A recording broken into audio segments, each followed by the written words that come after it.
Olá, muito boa noite para todo mundo. Pelos espigões das serras, nos divisores de água e terras e nos confins do sertão, a tarde morredeira vai espichando a sombra de aroeiras, gameleiras e paineiras, enquanto a comitiva estradeira do Terra Viva DBO na TV vai se apetrechando na frente da televisão para começar mais uma função novidadeira, fazendo já a anunciação da nossa prosa brideira do dia. Depois de 6 anos de discussão na Câmara Setorial da Carne, em Brasília, e de quase um século de desencontros, desacordos e desentendimentos entre fazendeiros e frigoríficos no país inteiro, finalmente a gente tem no Brasil um documento que pode servir como ponto de partida para a criação de um sistema oficial de classificação e tipificação de carcaças bovinas.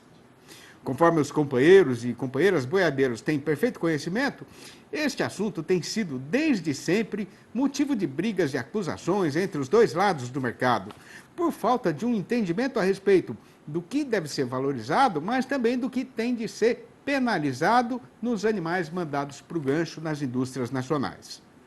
Pois o que tem para ser contado é que, de acordo com a repórter Maristela Franco, do portal DBO, este nó cego está começando a ser desatado. Antes de dar seguimento na prosa, não custa fazer aqui a recordação de que a Câmara Setorial, que não faz parte do governo, é uma entidade formada por representantes de toda a cadeia produtiva da pecuária e tem como função apresentar sugestões e ajudar as autoridades a tomar decisões sobre os rumos da atividade. Pois então, o caso acontecido foi que, depois desse tempo todo de conversa, os integrantes deste grande conselho conseguiram escrever um texto bastante abrangente que atende os interesses tanto da indústria quanto dos pecuaristas. E o relatório final agora está sendo analisado pelos especialistas do Ministério da Agricultura. Dependendo da conclusão, o papelório pode ser usado como base para uma medida legal, como uma instrução normativa, por exemplo, que, enfim, tenha a serventia de sacramentar esta regulamentação. Para a pecuária brasileira, isso seria de extraordinária importância. Primeiro, para que o fazendeiro possa ter a certeza de que o comprador do seu gado está pagando um dinheiro justo pelo animal apresentado. Mais ainda do que isso, um sistema de classificação bem feito é um roteiro perfeito para orientar o pecuarista a respeito de como tocar o serviço na propriedade, incluindo o planejamento dos cruzamentos, o melhoramento genético, a nutrição mais indicada para a boiada, a gestão da atividade e a qualidade da carne. E tem ainda o lado do consumidor, que poderia até pagar mais, estando bem informado e seguro em relação ao produto entregue ao mercado, tanto aqui no nosso próprio terreiro, quanto lá no estrangeiro. O companheiro e a companheira boiadeiros têm perfeito conhecimento de que, para garantir o fornecimento de capim de qualidade e na quantidade requerida pela boiada, a precisão é de fazer um forte investimento na variedade mais indicada para a condição de cada propriedade. E este foi o jeito que a gente arrumou para anunciar a apresentação da nossa sessão a respeito de pastagem, com o engenheiro agrônomo Wagner Pires, consultor especialista do portal DBO e nosso colunista aqui no Terra Viva DBO na TV. E o assunto de hoje é o bom rendimento de uma braquiária híbrida, desenvolvida para ser plantada em áreas de seca prolongada. Confira. Wagner Pires, de olho no campo. Ulisses, fala para mim sobre o sabiá. Qual que é a diferença, qual que é o diferencial dele, o que o produtor, o pecuarista, pode esperar do sabiá? Sim, Wagner. Na mesma ótica do programa, o sabiá ele vem na 4ª geração de cruzamento e nos ensaios que a gente faz em diferentes regiões do país, a gente viu que o sabiá tem uma ampla adaptabilidade e estabilidade em diferentes condições, desde solos de baixa, média fertilidade a solos de alta fertilidade. Ele vai bem nessas diferentes condições quando se trabalha solos arenosos, solos argilosos. Ok. Então é uma planta que tem uma rusticidade muito boa. Para ambientes mais desafiadores e manejos mais desafiadores, ele tem essa plasticidade e essa boa adaptação.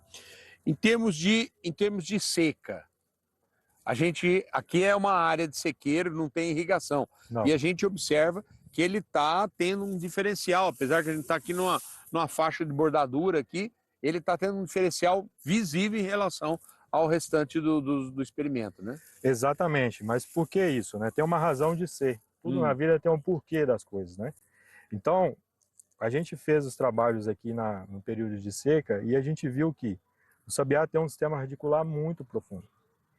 Ele produz até 30% a mais de massa seca de raiz quando a gente compara, por exemplo, o marandu, que é uma planta adaptada aí há mais de 40 anos no mercado. E o sabiá supera ele em relação a isso.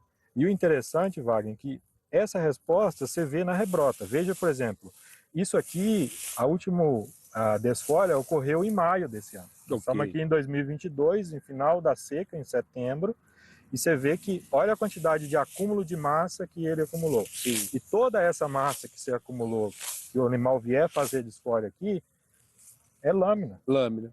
Que é uma característica dele. Sim. Perfilha bem, e o que ele emite é lâmina. Olha, alongamento de coma é muito pouco, né? Mesmo numa condição extrema dessa aqui, de praticamente 5 meses sem chuva após a desfolha. Ok. Por quê? Ele emite muita raiz. E ele busca água em profundidade. Profundidade. Exatamente. Então, pecuarista, fica aqui a dica para você.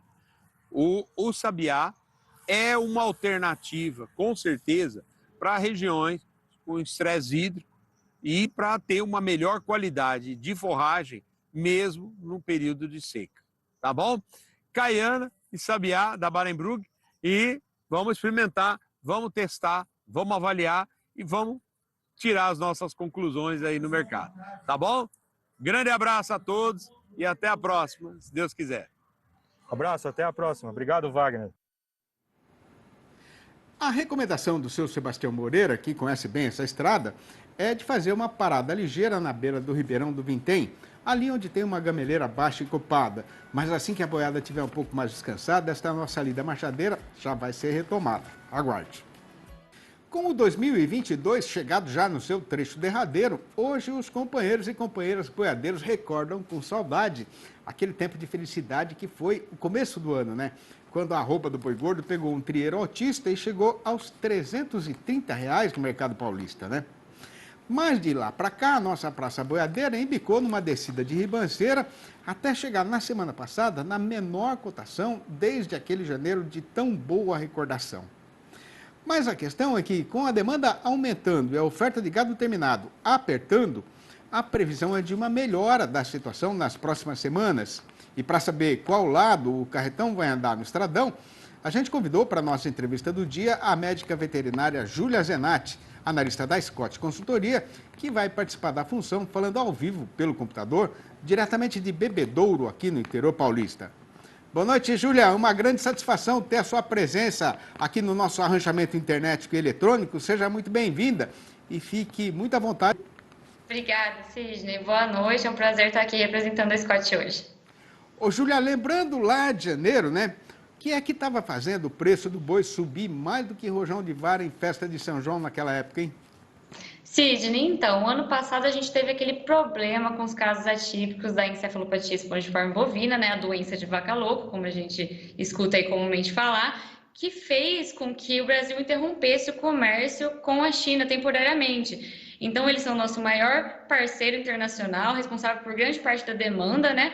E aí as negociações só começaram a retomar, né, uma boa toada lá para a segunda quinzena de dezembro, e foi no começo de 2022 que realmente a gente viu esses volumes interessantes no mercado voltarem a ser comercializados. E como que já estava ali com uma oferta de gado confinado e gado a pasto não tão interessante, com essa demanda maior da China vindo, a gente teve aí uma fortificação nos preços do boi. E aí, com o andamento do tempo e o avançamento do calendário, o vento mudou de lado e o nosso mercado pecuário foi despencando ao longo do ano, né? Por quê, hein, Júlia? Exatamente. No mercado interno, como você falou, a arroba chegou lá a seus R$ 330 no começo do ano e hoje a gente está aí na faixa de R$ 275 por arroba. Essa desaceleração, né, na cotação da nossa arroba nos últimos tempos tem muito a ver com o acompanhamento da virada do ciclo pecuário. A gente acompanhou aí um 2019, um começo, mas principalmente um 2021 muito característico pela retenção de fêmeas. E com isso, a gente teve uma maior disponibilidade de animais sendo abatidos nesse ano, né? Esses bezerros que vieram a se tornar bois gordos, e também por causa do descarte de fêmeas, que foi muito mais considerável nesse ano de 2022. A gente tem outros fatores também, como por exemplo, o aumento aí no uso de contratos a termo, né, que é aquele contrato que o pecuarista faz diretamente com o frigorífico, que fez com que a oferta de bovinos fosse confortável durante o ano todo. E temos também a questão de inflação, taxa de juros, que fez com que os custos de produção ficassem muito altos, né, depois de Covid, guerra russo-ucraniana, que fez também com que alguns pecuaristas acabassem optando por descartar seus animais. Agora, pensando então nessa questão da virada do ciclo pecuário, né, Júlia? O que é que deve acontecer com a oferta de gado terminado no Brasil no ano que vem?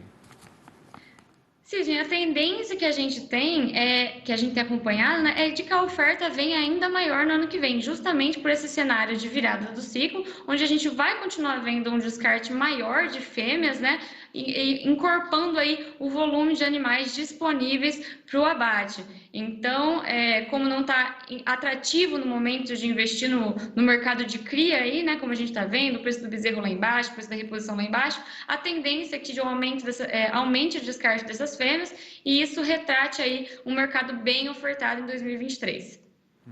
Ô, Júlia, agora, se até agora a situação foi complicada aqui no nosso mercado caseiro, né? Para o setor exportador, o ano está sendo mais gostoso do que um canecão de jabuticaba bem madura, né? Qual é a explicação para a disparada nos embarques de carne daqui para o estrangeiro ao longo desse ano que está sendo terminado? Siri, a gente viu as exportações, igual você falou, disparando, né? A gente teve volumes expressivos, a gente teve aí, no acumulado de janeiro até outubro, a gente chegou a faturar um pouco mais de 10 bilhões de dólares com a exportação de carne bovina, e muito disso reflete ao nosso maior parceiro comercial, a China. Mesmo com a recuperação do plantel suíno por lá, eles continuam comprando muito bem a carne bovina de nós. E aí a gente teve outros cenários macroeconômicos que fortificaram as exportações brasileiras, como por exemplo, a gente teve aí os Estados Unidos num período de maior retenção de fêmeas, com a carne deles subindo os preços por lá. A gente também teve uma Argentina fora do comércio até o meio do ano, mais ou menos, por causa de problemas lá no país. E tudo isso impactou positivamente, abrindo uma janela de oportunidade para nós. E tem a questão também da inflação no mundo, né? Com tudo muito mais caro, os países tentam buscar comprar alimentos de fornecedores mais baratos. E é nesse quadro que o Brasil, com um câmbio, com uma moeda, né, menos valorizada frente a muitos outros países, ele tem se beneficiado também. Ô, Júlia, voltando agora a olhar aqui para o nosso próprio terreiro, né? No começo desse mês presente, o consumo de carne aqui no Brasil deu alguns sinais de melhora. É mais uma nuvem passageira ou a gente já pode acreditar que o vento vai mudar de lado no mercado, hein? Assim, a gente viu, né, esse mercado interno muito fragilizado, principalmente depois da pandemia do Covid-19.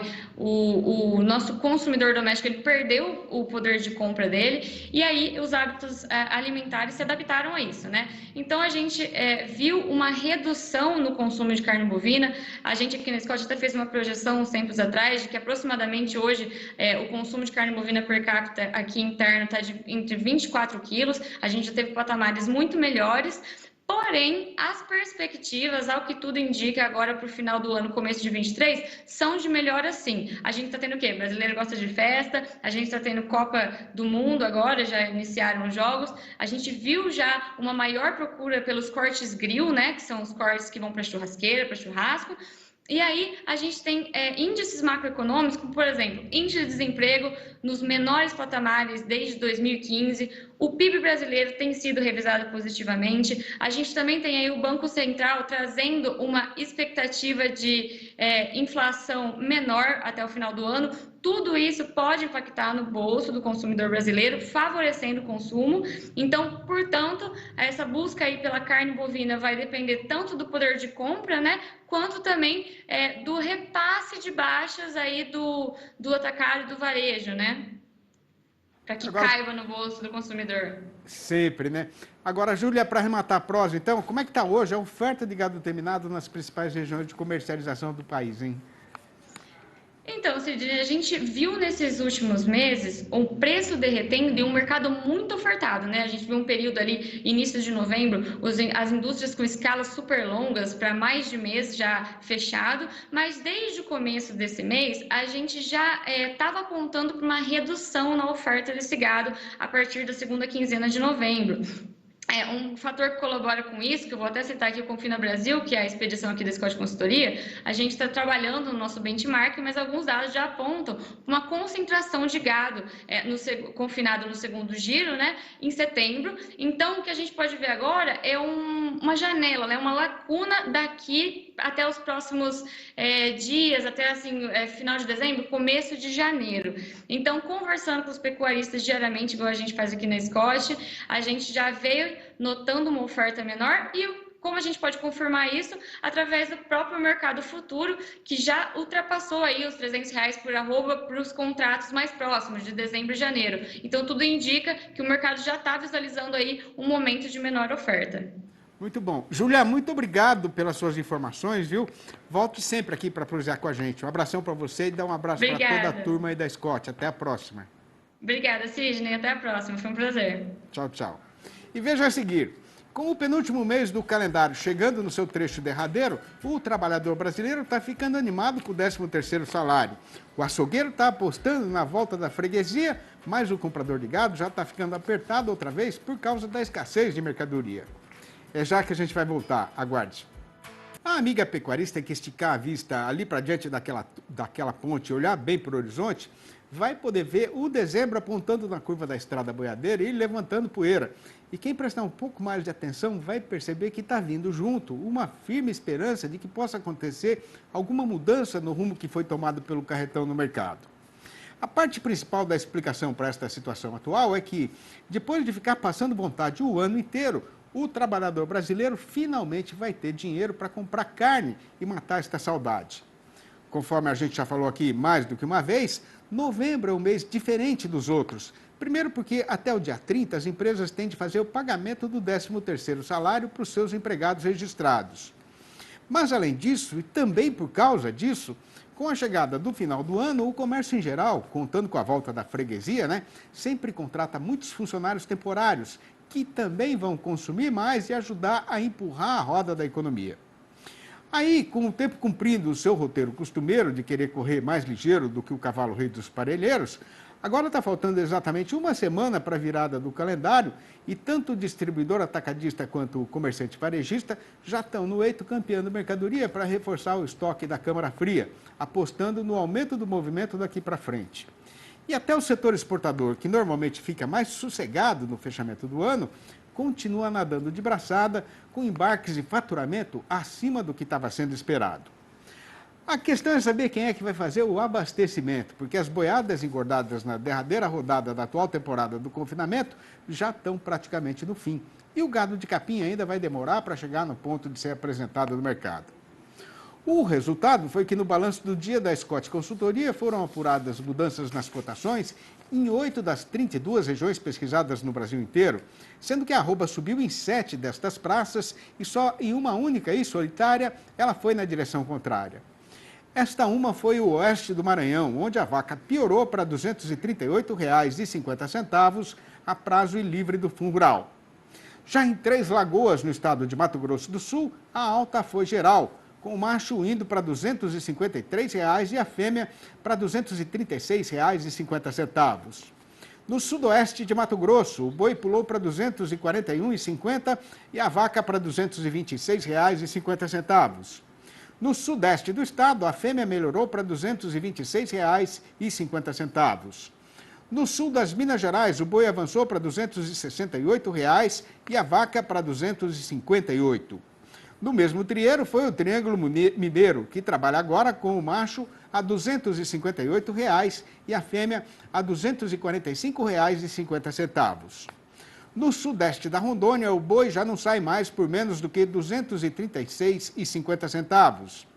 E a lista das arribadas foi arrematada pelo sul do Tocantins, onde a vaca foi reajustada para R$ 248,00. Na lida de tocar a boiada por estas serras e terras de grandeza desmedida, eu vou levando a vida desamansado, largado no sertão mais fundo E assim como o meu gado, eu não sei se é domingo ou sábado. O meu coração é um alazão bragado e passarinheiro. Eu não tenho medo de gente valente, nem de assombração, e no mundo não tem nada que possa me fazer de prisioneiro, porque foi para isso que eu nasci, para ser guerreiro da liberdade, sem nunca me deixar enredar nas peias das meias-verdades. A gente já falou isso aqui mais do que uma vez, mas não custa repetir, porque talvez alguém que tenha chegado agora ainda não esteja saberizado. O caso é que, a respeito destas prosinhas rimadas, recitadas no arremate da nossa função, elas foram escritas na intenção de fazer a louvação da nossa verdadeira cultura sertaneja brasileira e depois foram reunidas e publicadas nos 4 livros da minha série Versinhos de Caipira. Aí, aproveitando que o final do ano está chegando, se o amigo ou a amiga estão procurando um presente diferente para dar para um cliente, parente ou adjacente, fica feita então esta sugestão. E para saber como fazer para comprar um exemplar ou a coleção inteira, é só ligar no meu telefone particular, que é o 11 98224 1807. 11 98224 1807, ou mandar um e-mail para sidneymasco@uol.com.br, ou ainda achar meu nome lá no Facebook. E tendo cumprido com satisfação e honestidade a nossa missão de desbastar o noticiário das inutilidades costumeiras para realçar só o que será de utilidade verdadeira, a gente vai pondo termo nesta função, prometendo voltar para mais uma apresentação do Terra Viva DBO na TV, amanhã, às 6h30 da manhã e às 7h25 da noite. Um abraço para todo mundo e até lá então.